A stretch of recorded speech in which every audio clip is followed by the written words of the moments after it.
The Absolutely True Diary of a Part-Time Indian by Sherman Alexie. Chapter 1, The Black Eye of the Monks Club. I was born with water on the brain. Okay, so that's not exactly true. I was actually born with too much cerebral spinal fluid inside my skull.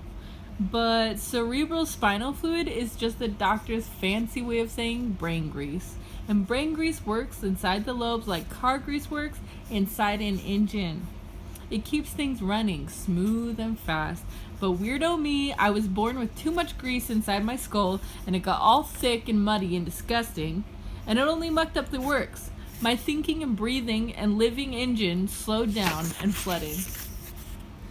My brain was drowning in grease, but that makes the whole thing sound weirdo and funny, like my brain was a giant French fry. So it seems more serious and poetic and accurate to say, I was born with water on the brain. Okay, so maybe that's not a very serious way to say it either. Maybe the whole thing is weird and funny. But geez, did my mother and father and big sister and grandma and cousins and aunts and uncles think it was funny when the doctors cut up open my little skull and sucked out all that extra water with some tiny vacuum? I was only 6 months old, and I was supposed to croak during the surgery.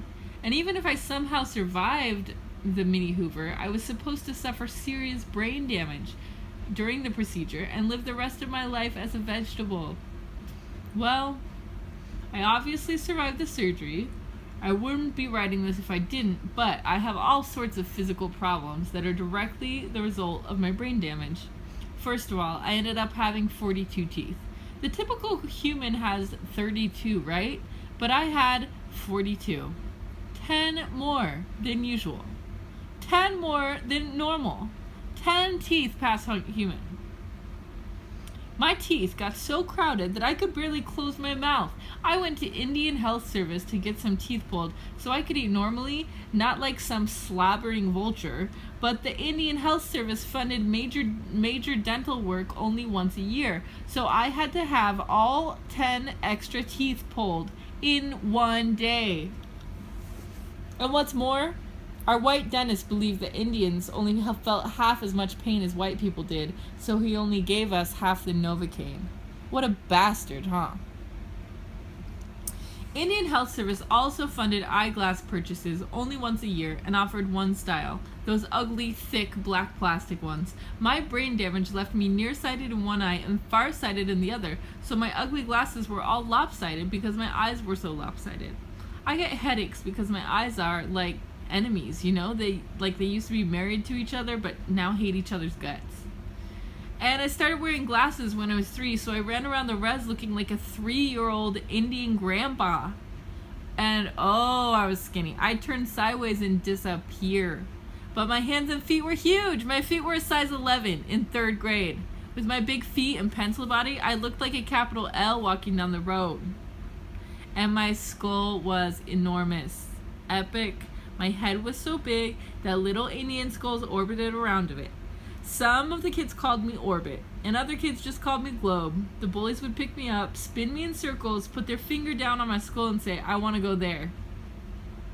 So, obviously I looked goofy on the outside, but it was the inside stuff that was the worst. First of all, I had seizures, at least 2 a week, so I was damaging my brain on a regular basis. But the thing is, I was having those seizures because I already had brain damage, so I was reopening wounds each time I seized. Yep, whenever I had a seizure, I was damaging my damage. I haven't had a seizure in 7 years, but the doctors tell me that I am susceptible to seizure activity. Susceptible to seizure activity. Doesn't that just roll off the tongue like poetry? I also had a stutter and a lisp. Or maybe I should say I had a stutter and a lisp. You wouldn't think there's anything life-threatening about speech impediments, but let me tell you, there is nothing more dangerous than being a kid with a stutter and a lisp. A 5-year-old is cute when he lisps and stutters. Heck, most of the big-time kid actors stuttered and lisped their way to stardom. And geez, you're still fairly cute when you're stuttering and lisping 6, 7, and 8-year-old. But it's all over when you turn 9 and 10. After that, your stutter and lisp turn you into a retard. And if you're 14 years old like me and you're still stuttering and lisping, then you become the biggest retard in the world. Everybody on the res calls me a retard about twice a day. They call me a retard when they're pantsing me or stuffing my head in the toilet or just smacking me upside the head. I'm not even writing down the story the way I actually talk because I'd have to fill it with stutters and lisps. And then you'd be wondering why you're reading a story written by such a retard. Do you know what happens to retards on the res? We get beat up at least once a month. Yup, I belong to the Black Eye of the Month Club. Sure, I want to go outside. Every kid wants to go outside, but it's safer to stay at home. So I mostly hang out alone in my bedroom and read books and draw cartoons. Here's one of me. The rain in Spain. Me in all my glory. I draw all the time. I draw cartoons of my mother and father, my sister and grandmother, my best friend Rowdy, and everybody else on the res. I draw because words are too unpredictable. I draw because words are too limited. If you speak and write in English or Spanish or Chinese or any other language, there's only a certain percent of human beings will get your meaning. But when you draw a picture, everybody can understand it. If I draw a cartoon of a flower, then every man, woman, and child in the world can look at it and say, that's a flower. So I draw because I want to talk to the world, and I want the world to pay attention to me.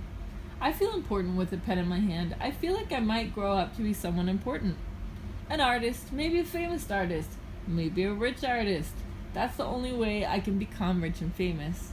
Just take a look at the world. Almost all of the rich and famous brown people are artists. They're singers and actors and writers and dancers and directors and poets. So I draw because I feel like it might be my only real chance to escape the reservation. I think the world is a series of broken dams and floods, and my cartoons are tiny little lifeboats.